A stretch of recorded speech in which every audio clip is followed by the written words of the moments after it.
안녕하십니까. 지난 시간에 이어서 자동차 기관의 문제풀이를 해보겠습니다. 교재 163쪽 92번 문제가 오늘 첫 번째 문제인데요. 밸브가 갖추어야 하는 조건과 관계없는 것. 저온에 견딜 수 있어야 된다. 밸브는 고온에 있어야 되죠. 그러니까 열의 전도율이 좋아야 된다. 고온에서 장력과 충격에 대한 저항력이 커야 된다. 고온가스에 부식되어서는 안 된다. 고온에서 견딜 수 있는 내구력이 커야 된다. 2, 3, 4, 5는 밸브가 갖춰야 될 조건에 관계가 됐는데 1번은 고온에 견딜 수 있어야 된다 해야 되는데 저온에 견딜 수 있어야 된다고 됐으니까 정답은 1번이 되겠습니다. 그 다음 93번. 자동차에서 인체에 유해한 가스를 최소화하기 위한 구성품이 아닌 것. 1번 EGR 밸브.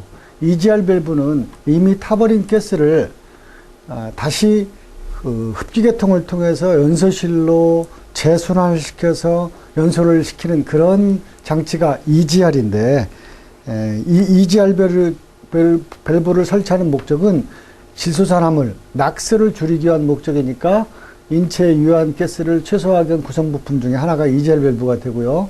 그 다음에 두 번째 카본 캐니스터는 자동차 배출가스 중에 증발가스라는 게 있다고 그러는데 그 증발가스를 일시 저장하는 곳이기 때문에 유해 배출가스를 줄이는 그런 구성품입니다. 3번 머플러. 이건 유해 배출가스를 줄이는 건 아니죠.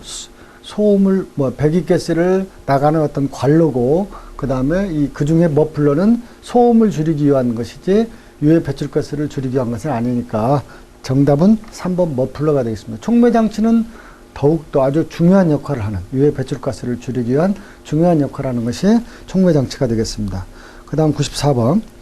캠축에 대한 설명으로 맞는 것은, 근데 여기서 사행정기관의 캠축에 대한 설명으로 맞는 것은 이라는 문제가 돼야 되지 않냐 싶거든요.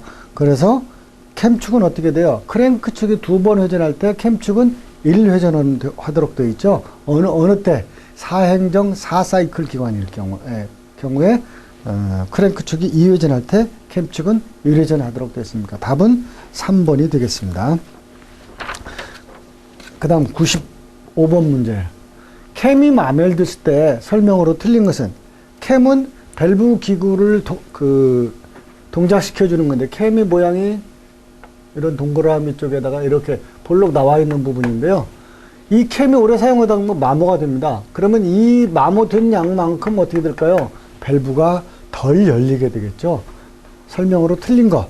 95번은 흡입과 배기가 양호해진다 그랬는데, 만약에 이 밸브가 흡입이나 배기 밸브에 똑같이 캠이 마모가 많이 이루어졌다고 하면 흡입과 배기가 양호해지는 것이 아니라 나빠지겠죠. 불량해집니다. 나머지는 밸브 열림이 작아진다, 흡입이 불량해진다, 배기가 불량해진다, 흡입이 불량하면 배기 상태가 불량해진다 등등 다 맞는 말인데, 흡입과 배기가 양호해진다 이건 아닙니다. 불량해지는 겁니다. 자, 그 다음 문제. 전자제어 연료 분사 차량에서 완전 연소를 위하여 배기가스 상태를 ECU로 전달하여 폐쇄회로 시스템을 구축하는 것을 하는 역할을 하는 것을 뭐냐? 산소 센서입니다. 산소 센서인데, 이 산소 센서는 일반적으로 전자회로가 오픈 회로가 있고, 그 다음에 폐회로라고 하는 클로스 회로가 있는데, 산소 센서는 어느 온도 이상이 되면, 온도가 될 때까지는 폐회로를 구성하도록 되어 있기 때문에 96번의 답은 산소 센서만 폐회로를 구성합니다. 그 다음 97번. 4사이클 가솔린 엔진에서 최대 압력이 발생되는 시기는 언제라고 그랬죠? 상사점에서 발생하지 않고, 어느 부분에서요? 폭발 행정에서 상사점이 약간 지난 10에서 15도 정도에서 최고의 압력이 나타나면, 그 엔진이 최고의 출력을 얻을 수 있다. 이런 이론이 있었죠. 그래서 97번의 정답은 2번이 되겠습니다. 그 다음 98번. 이건 97번과 중복된 문제네요. 4사이클 가솔린 엔진에서 최대 압력이 발생되는 시기로 맞는 것은 피스톤의 상사점 후 동력 행정 상사점 후 10 내지 15도. 그러니까 4번이 정답이 되겠습니다. 그 다음 문제. 전자재 연료 분사식 기관에서 맵센서는 흡기 매니홀드 다기관 안에 진공을 이용해서 압력을 사용을 해가지고 그런 압력을 이용한 센서인데 맵센서를 사용하는 방식은 DZ 누르기라고 하는 1번 그런 Z 누르기는 뭐냐면 분사와 전자가 합쳐진 것이 Z록이라고 하는데요. Z록이. 근데 여기서 맵센서를 사용하는 것은 DZ록이다. 이렇게 외워두실 수밖에 없겠네요. 그 다음에 흡입 매니폴드 압력 변화를 피해조 저항에 의해 감지하는 센서는 이것은 맵센서인 경우에는 흡입 매니폴드 안에 내부의 압력을 검정하는 것은 어떤 원리냐? 피해조의 원리입니다. 피해조. 그래서 압력 변화에 따라서 저항값이 변하는. 그래서 100번의 정답은 맵센서가 되겠습니다. 2번. 그 다음 밸브 스프링 자유 높이의 감소는 표준 치수에 대해서 몇 퍼센트 이내야 되냐? 스프링이 이렇게 길이가 이렇게 있다면 이 길이가 사용하다 보면 어떻게 될까요? 줄어들겠죠. 이 줄어드는 한계를 과연 몇 퍼센트가 되느냐? 전체 길이의 3% 이내여야 된다는 그런 규정이 있습니다. 그게 이제 101번 문제는 정답이 1번이 되겠죠. 3% 이내여야 된다. 그 다음 102번 블로바이크 가스. 블로바이크 가스는 뭐죠? 압축 과정이나 동력 과정에서 그 가스 자체가 바깥으로 새어나오는 것이죠. 그게 블로바이크 가스인데 그 환원 장치는 어떤 배출가스를 줄이기 위한 장치인가? 그걸 줄이기 위한 PCV 밸브라는 게 있는데 이 PCV 밸브는 어떤 배출가스를 줄이기 위한 장치입니까? 블로바이크 가스는 바로 하이드로카본이라고 하는 HC입니다. HC는 바로 뭘까요? 연료 분자의 구조입니다. 일반적으로 가솔린이 탄소하고 수소하고 구성이 되어 있기 때문에 블로바이크 가스 외에요. 자동차의 배출가스 중에 배기관 가스, 블로바이크 가스, 증발가스인데 증발가스도 HC가 해당이 되는 겁니다. 이번 기회에 한 번 더 알아두시고요. 그 다음 문제. 윤활장치 여과 방식을 표시한 것으로 맞는 것. 분류식이 있고 전류식이 있고 복합식이 있습니다. 그래서 103번의 정답은 2번. 분류식, 전류식, 복합식이 있다. 자, 104번. 가솔린은 다음 중 어느 화합물인가? 이 102번 할 때 얘기했죠? 탄소와 수소의 화합물이 되겠습니다. 탄소와 수소의 화합물. C와 H의 화합물인데 답은 4번이 되겠죠. 가솔린의 성질 중에서 노크와 관계 있는 것. 노크는 이상연소로서 시린더 내에서 쇠망치로 두들기는 따닥 소리가 나는 것이 노크라고 그랬죠. 그것은 노크와 관계 있는 건 뭡니까? 옥탄가죠. 옥탄가가 높으면 높을수록 그만큼 어떻게 돼요? 노크가 덜 일어나는 안티 노크성이 있다라고 말씀드렸습니다. 그 다음 106번. 가솔린 기관의 노킹 발생 대책으로 틀린 거. 점화 시기를 알맞게 조정한다. 예. 이것도 발생 대책에 해당이 됩니다. 옥탄가가 높은 연료를 사용한다. 이건 너무 대책에 딱 맞고요. 불꽃 전파 시간을 단축시켜준다. 왜? 화염 전파 시간이 길어지면 마찬가지로 노킹이 더 쉽게 발생할 수가 있습니다. 압축비를 높여준다. 압축비를 높이면 어떻게 될까요? 압축비를 높이면, 노킹이 더 많이 잘 일어납니다. 그 다음에 기관의 부하를 적게 해준다. 마찬가지로, 노킹 발생 방지 대책이 되는데, 틀린 것은 압축비를 높여줍니다. 압축비를 높이면 그만큼 노킹이 더 많이 발생하는 겁니다. 자, 그 다음 107번. 가솔린의 성질 중 노킹 발생 원인으로 맞는 것은 점화 시기가 빠를 경우, 그 다음 압축비가 낮을 경우, 기관의 부하가 작을 경우, 옥탄가가 높을 경우, 기관이 식었을 때 2번, 3번, 4, 5번의 보기는 노킹에 발생할 수 있는 원인으로서 조금 낮은 거의 발생하지 않는 그런 상황이고, 점화 시기가 빠를 때는 노킹의 발생 원인이 되는 겁니다. 그래서 107번에 1번이 되겠고요. 108번. 가솔린 연료가 완전 연소되었을 때 경우에 주로 생성되는 것은 지금 연료가 주로 C하고 H로 이루어졌다 그랬죠. 이게 공기 중에 산소하고 결합해서 CO2가 나오고 그 다음에 수증기나 물 형태로 H2가 나오고 그리고 이제 열이 나와야 되는데, 열이 발생하는 것이 이제 산화가 되면서, 탄소가 산화가 되고 수소가 산화가 되면서, 완전 연소가 된다면, 여기서 얘기했던 CO2하고 H2O가 나와야 됩니다. 그러니까 정답은 2번이 되겠습니다. 그 다음, 109번 문제요. 작동 중인 가솔린 기관의 윤활장치 내 압력으로 오른 것은 2 내지 3기압 정도가 그 가솔린 기관에서는 윤활장치의 유압으로 적당한 그런 압력이 되겠습니다. 2에서 3기압. 그래서 109번에는 2번이 되겠고, 그러면 여기서 이제 디젤 기관이 뒤에서 나오는데, 경유 자동차는 이보다 조금 높은 4에서 6기압 정도가 돼야 됩니다. 근데 109번은 그러니까 가솔린을 묻는 문제이기 때문에 2번이 해당이 되겠고요. 110번. 그 PV 선도에서 압력과 최적의 그 선도의 연력학적인 법칙에 의해서 사이클이 오토 사이클, 가솔린 엔진에 사용이 되고, 디젤 사이클, 이건 이제 정합 사이클, 오토 사이클은 정적 사이클이고요. 디젤 사이클은 정합 사이클인데 저속 디젤 엔진, 사바데 사이클에 서 복합 사이클은 고속 디젤 엔진에 관련되어 있는 그 PV 선도가 있었잖아요. 이게 압력이고, 이게 최적이라고 하면, 네, 이걸 내는 건데, 공급 열량과 압축기가 모두 같다면 연료 효율의 크기는 가장 큰 것은 뭐냐? 가장 큰 것은 오토 사이클이 가장 크고 디젤 사이클이 가장 작다. 정적 연소는 이게 지금 오토 사이클이거든요. 가솔린 엔진에서 오토 사이클이 가장 크고 디젤 사이클이 가장 작다. 어느 때 공급 열량과 압축비가 모두 같다고 했을 때. 그 다음 문제. 가솔린 기관에서 전자 제어식 연료 분사의 장점이 아닌 것은 연료 소비율 개선, 예, 개선 많이 됩니다. 기화기 시에 비해서 기관도 성능이 향상하고 배출가스가 그만큼 유해 배출가스가, 나쁜 배출가스가 정화가 되고, 조향 능력 개선, 이건 핸들하고 관련된 거라서 전혀 그 관계없는 말이 나왔네요. 4번이 되겠네요. 그 다음 112번. 기관의 흡입작용에 의하여 연료와 공기를 혼합시키는 역할을 하는 것을 뭡니까?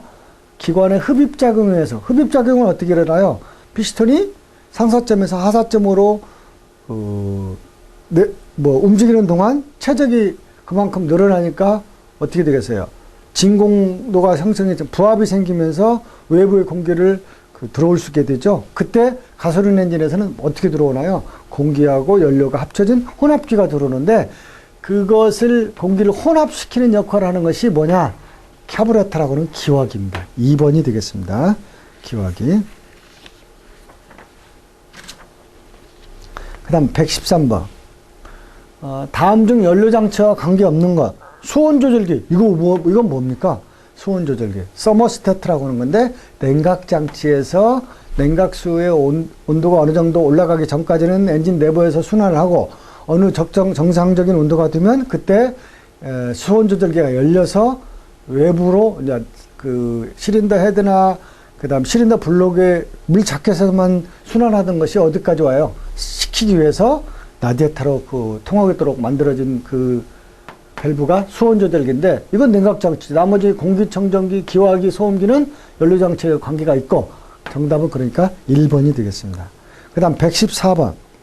공기청정기 관리 방법으로 관한 설명으로 맞는 것은, 공기청정기, 여기서 공기청정기 중에 이제 그 안에 엘리먼트라고 하는 필터가 들어있는데, 그 엘리먼트를 보면, 외부의 공기가 들어오면서 그걸 나쁜 그 미세먼지 같은 것을, 먼지 등등을 어떻게 해요? 걸러주겠죠? 그러다 보면 거기에 이제 오염이 되는데, 그 오염된 것 자체를 바로 교환하지 않고 적정한 그 주행거리마다, 운행거리마다 한 번씩 압축 공기로 청소를 해주면 좋습니다. 그래서 답은 2번. 그 다음 115번. 크랭크 앵글 센서, 크랭크 각 센서가 고장났다면 어떤 현상이 나타날 수 있는가? 전혀 시동이 안 된다. 왜? 피스톤이 크랭크 앵글 센서나 아니면 캠 포지션 센서라고 해가지고 CPS 센서 등등이 고장이 났다면 1번 시린더의 상사점으로 갈 수 있는 그 시간, 위치를 파악을 못해요. 그러니까 어느 때에 불꽃을 점화를 시켜줄 거냐, 이 자체가 그 뭐 실린더나 이런 점화 장치 쪽에서 컴퓨터에서 제어를 못 해주기 때문에 어떻게 돼요? 아예 시동이 안 되는 경우가 안 됩니다. 그래서 정답은 115번은 4번. 그러니까 상사점 TDC 인식이 안 된다. 116번 170쪽이 되겠네요. 에어클리너 역할로 맞지 않는 것, 공기청정기. 소음 억제하죠. 만약에 에어클리너가 없다면 소음이 엄청나게 클 겁니다. 그 다음에 피스톤의 마매를 억제한다. 이건 왜 그럴까요? 외부의 그 이물질을 제거해 주기 때문에 이게 3번이 해당이 되고요. 베어링의 마몰 억제. 당연히 그 흡입되면서 이물질을 걸러주지 못하면 베어링까지도 마모가 이루어질 겁니다. 근데 에어클리너 때문에 노크 발생이 억제된다? 이건 맞지 않는 겁니다. 정답은 2번이 되겠습니다. 그 다음 117번. 가솔린의 400cc를 연소시키기 위하여 몇 킬로그램의 공기가 필요한가? 단 혼합비는 15대 1이고 가솔린의 비중은 0.73이다. 그랬는데 여기서 117번은 이제 계산 문제가 되는데 필요 공기량은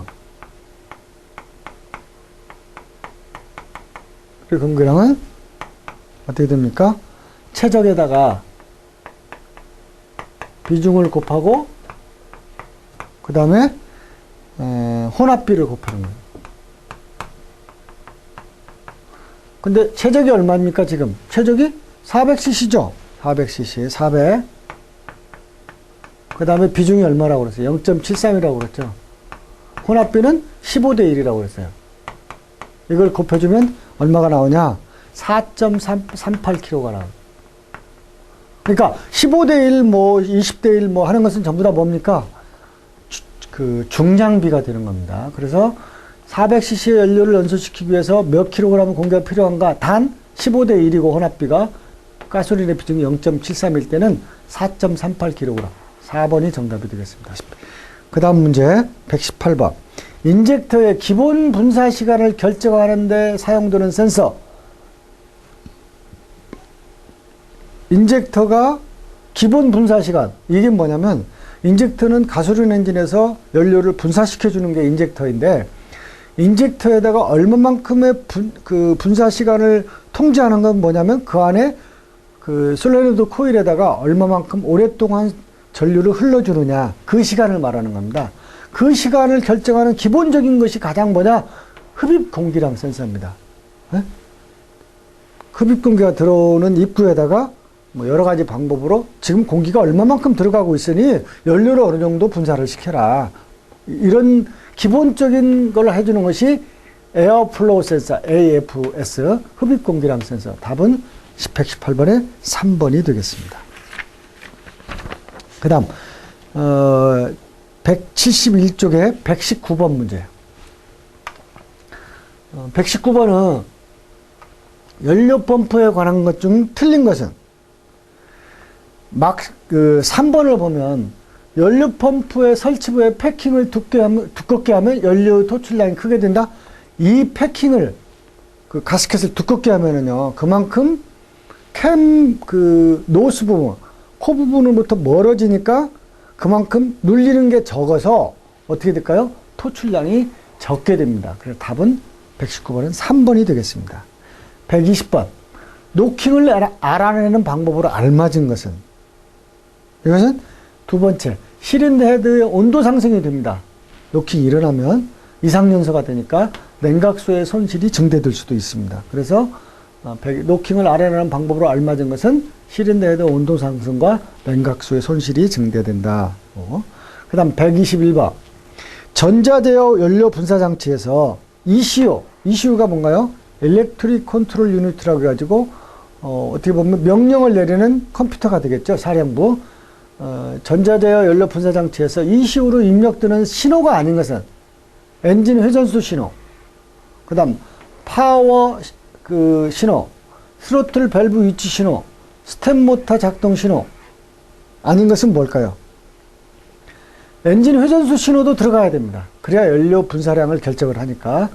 파워 신호라고 했는데 AT가 뭡니까? 오토매틱 트랜스미션. 자동 변속기 차량에는 파워 모드가 있어요. 갑자기 가속 페달을 밟게 되면 큰 힘이 나오도록 하는 거. 그런 경우도 어떻게 돼요? 필요한 양만큼 연료를 많이 그 분사를 시켜줘야 되겠죠. 그러니까 그 신호가 해당이 됩니다. 그 다음에 트로틀 밸브 위치 신호. 이게 이제 TPS라고 합니다. 트로틀 포지션 센서. 그래서 TPS 신호도 ECU로 입력이 되는데, 스텝 모터 작동 신호. 스텝 모터 작동은, 이 스텝 모터는요, 스로틀 바디에 있거든요. 스로틀 바디.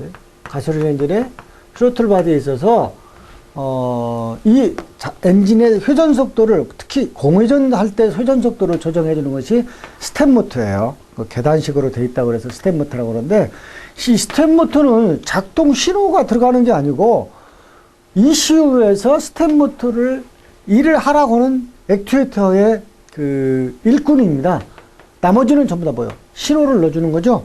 일러주는 센서인데, ECU에다가 이것은 액추에이터라고 해서 일을 하는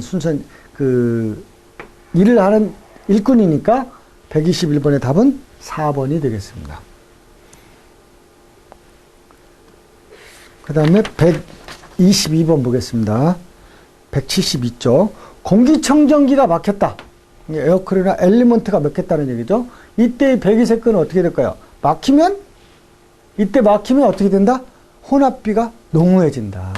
농후해지면 타지 않고, 그 연료가 공기하고 충분히 그 결합을 못해서 산화작용을 못하고 타지 않고 나가기 때문에 무슨 색깔이 나올까요? 흑색이 나오는 겁니다. 답은 3번이 되겠습니다. 대시포트라는 게 있는데, 이것은 어느 때 작용을 하냐? 가속 페달을 밟았다가 갑자기 떼면 스프링의 힘에 의해서 어떻게 돼요? 순간 빨리 닫히게 될 겁니다. 그럴 때 그 엔진의 부조가 일어나게 되는데, 그걸 방지하기 위한 것이 대시포트인데 1번 급가속 시 작동한다. 1번이 되겠습니다. 그 다음 124번 자동차용 베어링의 구비 조건에서 틀린 것은, 고속의 회전에 견딜 수 있는 아주 좋겠죠. 마찰에 의한 힘의 손실이 가능한 적어야 되겠죠. 마찰도 적어야 되고, 베어링이 손상되었을 때 정비하기 쉬워야 될 것이고, 마찰 저항이 커야 된다? 어떻게 될까요? 그러면 기계적인 손실이 커지겠죠. 기계 효율이 떨어지는 겁니다. 그래서 답은 4번이 되겠습니다. 그 다음 125번. 공기청정기의 청소 시기는 몇 킬로미터 주행시마다 해줘야 되는가? 요거 조금, 자동차의 메뉴, 그 취급 설명서별로 조금씩 다른데요. 일반적으로 한 3,000km에서 그 청소를 많이 해준다. 이런 식으로는 돼 있는데, 뭐 정확한 값은 아니니까. 그런다고 1,000km 할 수도 없고, 5,000km. 여러분들이 그냥 3,000km 정도에서 그 에어클이나 공기청정기의 엘리먼트를 청소하신다고 생각하면 이상이 없을 겁니다. 자, 126번, 173페이지가 되네요. 다음은 배기가스 재순환 장치 EGR에 대해 설명이다. 해당되지 않는 것. E는 이그조스트 가스 리서큘레이션이라고 그랬죠. 재순환 장치. 해당되지 않는 것. 1번 EGR 밸브 작동 중에는 엔진의 출력이 증가한다? 아닙니다. EGR 밸브가 작동하면 순간 엔진의 출력은 저하됩니다. 그런데 왜 한다고요? EGR 밸브는 우리가 원하지 않는 그 오염물질 가스를 줄이기 위해서. 그 중에 무슨 가스를 줄입니까? EGR 하면 여러분들은 반대로 바로 뭘 생각을 해야 되나? 질소산화물을 생각해야 됩니다. 질소산화물 감소 목적이다. 이게 시험 문제 잘 나오는 거니까. EGR 밸브는 뭐다? 질소산화물의 감소. 그러니까 EGR 밸브에 하는 동작을 보면 이미 타버린 가스를 다시 시린더 안으로 가지고 들어오니까, 그만큼 들어온 양만큼 새로운 공기가 못 들어오니까 어떻게 될까요? 연료가 그 혼합기가 연소를 할 때 그만큼 폭발 그 압력이나 거기에 따른 열이 그만큼 감소가 되니까 출력은 무조건 감소가 됩니다. 그런데 어쩔 수 없이 질소산화물을 감소하기 위해서 EGR을 한다. 출력이 증가한다고 했으니까 답은 126번은 1번이 되겠습니다. 자, 127번. 기화기, 카브레터에서 부자실, 플로트실이라는 게 있는데, 그건 뭐냐면 연료 탱크로부터 연료 펌프에서 기화기 이 옆쪽에 보면 이제 이런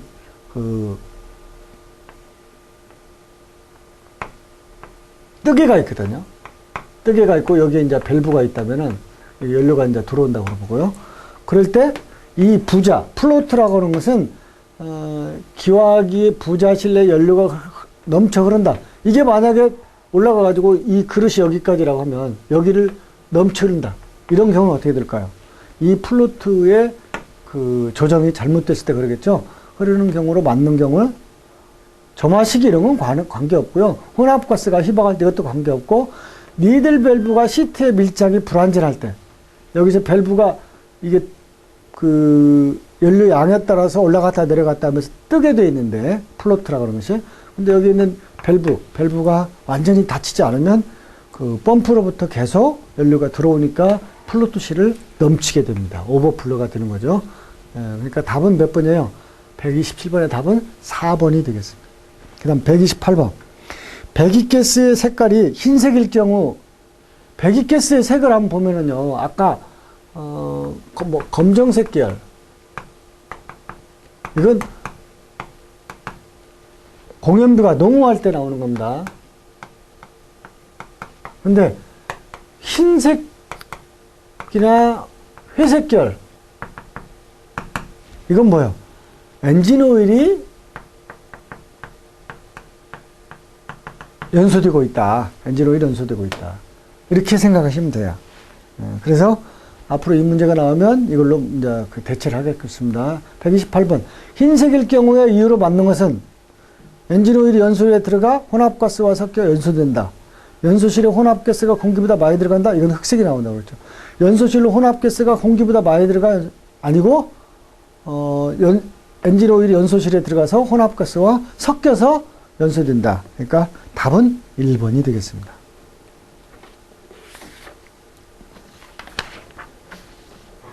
자, 129번. 각 실린더에 배출되는 배기가스를 배기파이프로 모으는 것은 뭐야? 실린더마다 나오는 배기가스가 있겠죠.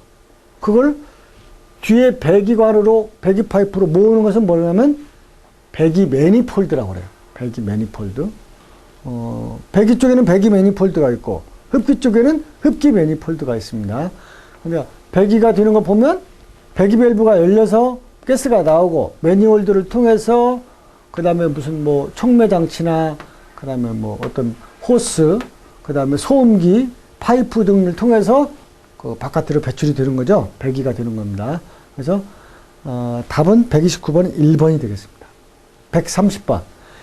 배기 매니폴드에 대한 설명으로 맞는 것은 가스 누설 방지합니까? 이건 뭐 가스켓이나 하겠네요. 그게 방청작용을 한다. 이건 윤활유나 이런 것들을 하는 거죠. 오일링을 작용을 좋게 한다. 이것도 아니고요. 배기가스 배출관이다. 이게 맞는 정답이죠. 130번에 4번이 되겠습니다. 131번. 무색 또는 담청 색깔.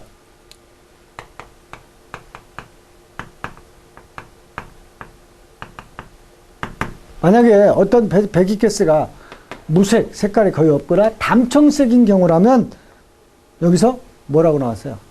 설명으로 맞는 것은 엔진의 연료 상태가 엔진의 상태가 양호할 때 엔진의 상태 중에서도 뭐가 양호할까요? 여기에 연소 상태가 양호하다고 돼야 되겠죠? 연소 상태가 양호할 때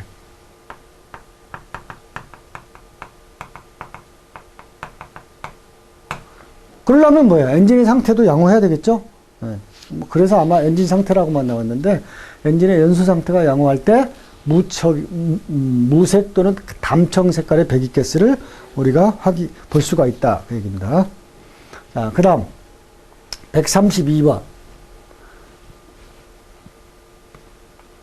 다음 중 공연비 피드백 장치에 사용되는 산소 센서의 기능은 피드백이라는 것은 한번 다시 이렇게 돌려서 뭔가 그 공급을 받는 거라고 생각하면 됩니다. 그 피드백 그 일을 해주는 것 중에 가장 근본적인 것이 O2 센서, 산소 센서입니다. 그 기능은 뭘 할까요? 배기가스 중에 산소 농도를 감지를 합니다. 그래서 그 이미 타버리고 나가는 그 관에다가 산소 센서를 설치해서 지금 산소가 얼마만큼 흘러서 나가고 있다. 이걸 감지해 주는 것이 O2 센서거든요. 그걸 가지고 지금 공연비가 연료하고 공기하고 너무나 농후하다. 연료가 너무 많이 들어간다. 아니면 연료가 너무 조금 들어간다. 이런 것을 판단할 수 있는 것이 산소 센서의 피드백 기능입니다. 그러니까 답은 4번이 되겠습니다. 배기가스 중에 산소 농도를 감지하는 것이 산소 센서의 기능이다. 그 다음 133페이지 3번.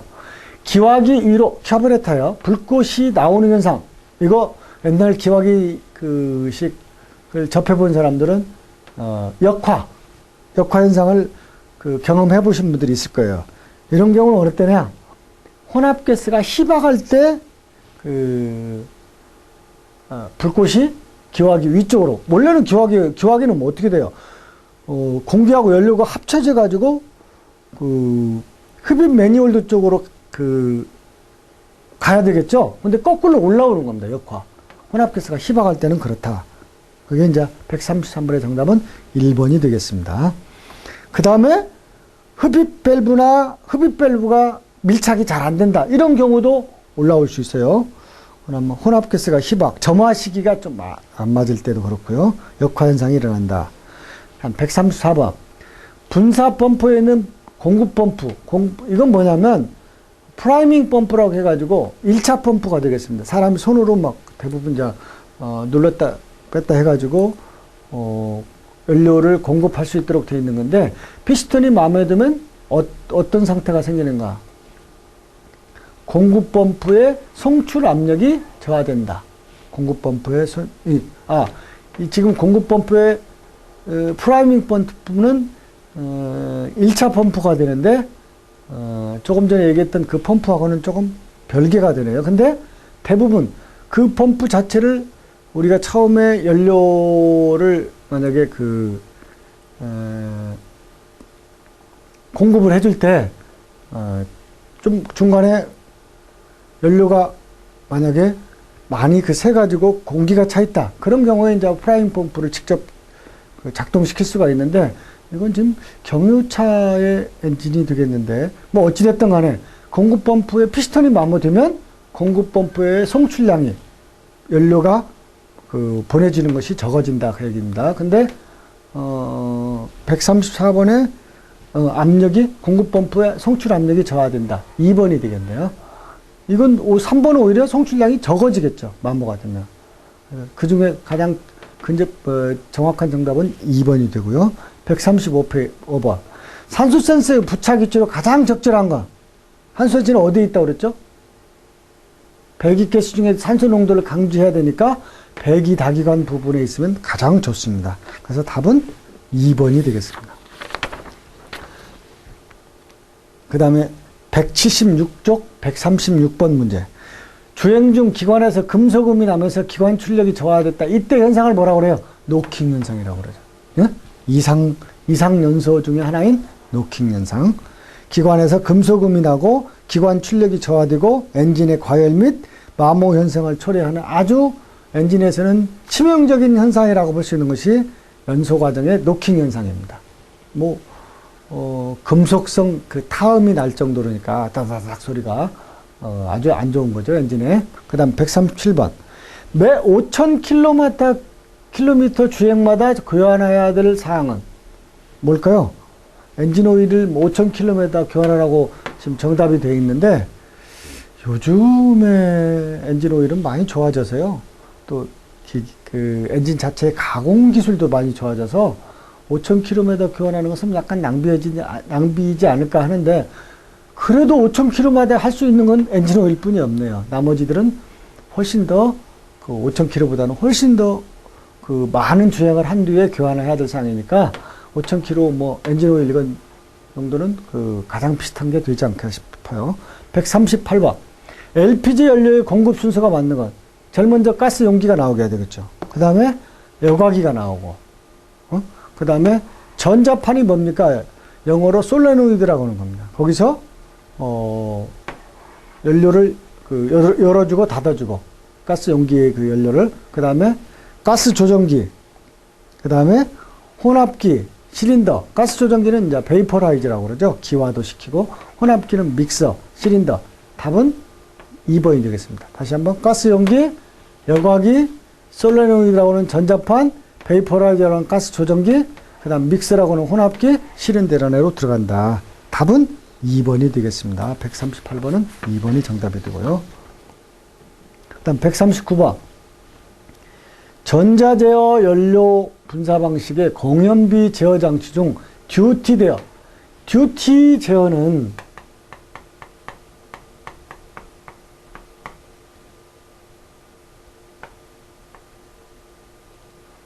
듀티 제어라고 하면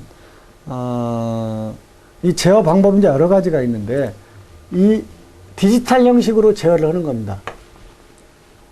이 공연비 제어할 때. 그래서 듀티 제어로 맞는 것은 어떤 거냐면 듀티 값이란 솔레노드에 열려있는 시간, 만약 이게 열려있다, 열려있는 시간을 오프 시간으로 나눈 값을 말한다. 이건 하나 그냥 여러분들이 그냥 외워둬야 될 것 같습니다. 듀티 값이란 솔레노드가 열려있는 시간을 오프 시간으로 나눈 값을 말한다. 자, 그 다음 예를 들어서 그러면 열려있는 시간이 10이고 닫혀있는 시간이 4다. 그럼 얼마요? 듀티 값이 2.5 대 1이 되겠죠. 이게 듀티를 내는 겁니다. 자, 그 다음 140번. 전자제어 분사장치에서 엔진의 각종 센서 중 입력 신호가 아닌 거. 센서는 전부 다 입력을 하죠. 각종 센서가 센서 1, 센서 2, 센서 3 쭉쭉쭉 어디로 갑니까? ECU라는 데로 가죠. 그 다음에 여기서는 뭐래요? 액추에이터라는 걸로 가죠.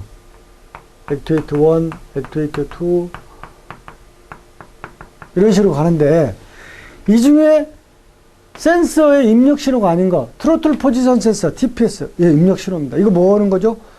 지금 트로틀 밸브가 얼만큼 열려 있다.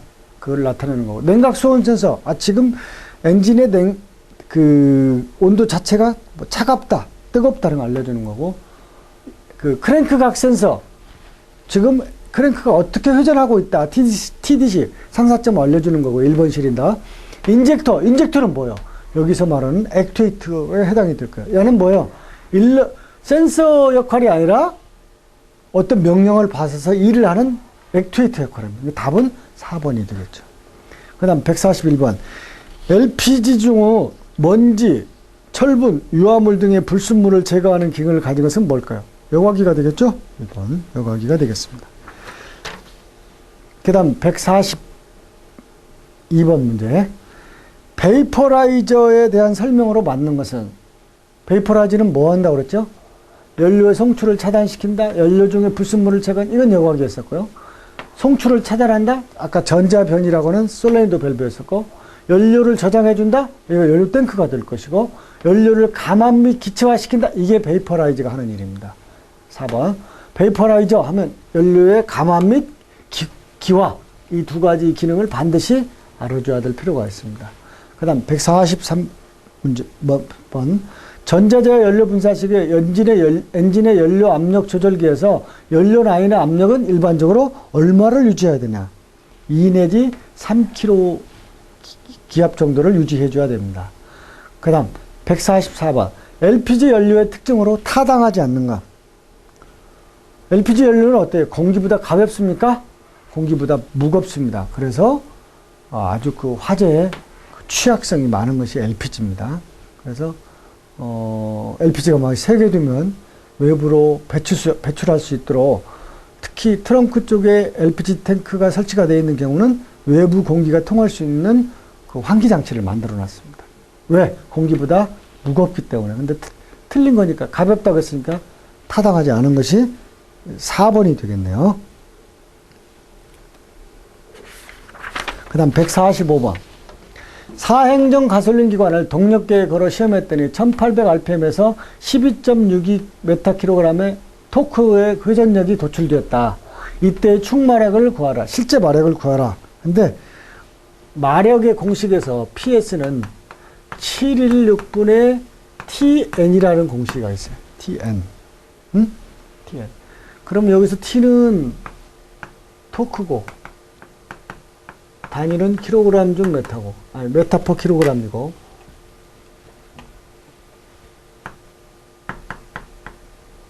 N은 RPM, 1분당 회전수. 여기서 지금 말의 구하라고 했으니까 어떻게 해요? 716분의 t가 얼마입니까? 12.6이죠. 곱하기 회전수가 얼마예요? 100, 1800rpm이죠. 760은 어떻게 나왔냐면요. 우리가 엔진의 회전수를 가정할 때는, 정의할 때는 대부분 1분당 회전수를 합니다. 그래서 이런 716이라는 상수가 나오게 됐는데, 이걸 계산하니까 얼마 나왔어요? 지금? 보니까 31.726이 나왔는데, 여기 지금, 정확히 나온다면 약 31.726마력이 나왔어요. 자, 146번. 축의 힘을 측정을 할 때 가장 적당한 것은? 크랭크 축이 꽤 길죠? 뭐 4기통짜리 같은 거, 6기통은 더 길어질 것이고요. 물론 이제 6기통이 양쪽으로 3기통씩 나눠지면 좀 짧아지겠지만, 어찌됐든 간에 긴 막대 크랭크 축을 힘을 측정을 해야 되는데 가장 적당한 것은 뭘까요? 여기서. 스프링절과 V블록? 이건 안 됩니다. 버니 캘리퍼스와 고든자 이것도 아니고, 그 다음에, 마이크로미터와 다이얼 게이지 이것도 아니고요. 다이얼 게이지와 V블록. 이건 뭐냐면, 크랭크 축을 이런 V자로 되어 있는 블록 위에다 올려놓고 회전을 시킵니다. 그리고 이 사이에다가 다이얼 게이지를 설치를 해서 얼마만큼 변형이 생겼는가를 측정하니까 답은 146번은 4번이 되겠습니다. 다이얼 게이지와 V블록으로 뭘 측정한다? 힘을 측정한다. 그 다음 147번. 다음 중 디젤 엔진에 관한 설명으로 옳지 않은 것은? 이건 2005년도 울산시의 운전직에서 나왔던 기출 문제네요. 디젤 엔진에 관한 설명으로 옳지 않은, 연료 소비율이 작다. 압축비는 5 내지 12대 1 정도다. 아니죠. 디젤의 압축비는 15에서 22대 1로 나왔네요. 왜? 가솔린에 비해서는 어마어마하게 많은 압축을 해줘야 됩니다. 그래서 자기 착화를, 연료를 뿌려주면 자기 착화를 스스로 할 수 있도록 하기 위해서. 그래서 압축비가 15 내지 12대 1이다? 이건 가솔린 겁니다. 디젤 엔진은 어떻다고요? 15에서 22대 1이다. 속도는 느리지만 힘은 강하다. 그러죠? 실린더 내에서는 공기만 흡입한, 처음에 흡입 행정에서 공기만 흡입을 합니다. 가솔린에서는 혼합기를 흡입하죠. 즉 공기하고 연료하고. 점화 방식은 압축열의 자연 착화이다. 옳지 않은 건 뭡니까? 압축비가 5 내지 12대 1이다. 자, 그 다음 148번. 노즐 시험기로 시험할 수 없는 것. 노즐 시험기 는 이제 뭘 보냐면, 노즐을 이제 시험기에다 설치를 해서 펌핑을 하면 연료가 어떻게 분사돼서 나가는가. 예를 들어 이런 노즐이 있다고 했을 때 여기서 분사가 어떻게 이루어지나, 이걸 볼 수 있는 거거든요. 이게 노즐 시험기인데, 분사량 및 비중? 이거 알 수 있을까? 이건 못합니다. 분사 각도는 알 수 있겠죠. 분사가 얼마 만에 압력으로 분사가 되는지 그것도 측정할 수가 있고, 분사가 끝난 다음에 뚝뚝뚝 떨어지는 게 있는가, 후적이 있는가, 이건 알 수가 있어요. 근데 분사량 및 비중은 148번의 1번은 분사량과 비중은 알 수가 없습니다. 그 다음 149번. 디젤 기관의 노즐이 하는 일은? 연료를 압축시킨다? 아니죠. 이 노즐이 하는 일이 뭐예요? 연료를 순환시킵니까? 이것도 아니고 연료를 분사시킨다. 149번은 3번이 되겠습니다. 150번.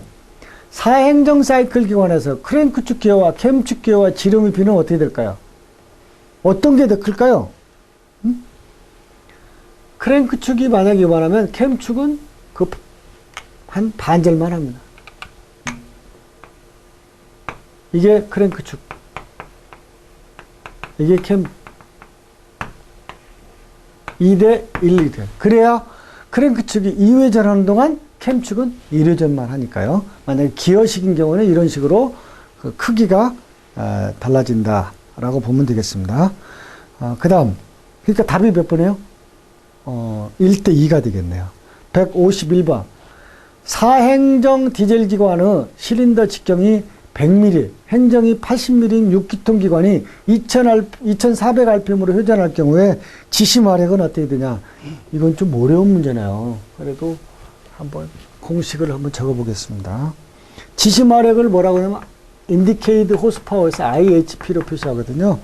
IHP는 75 곱하기 60 곱하기 60분의 그 다음에 PALNZ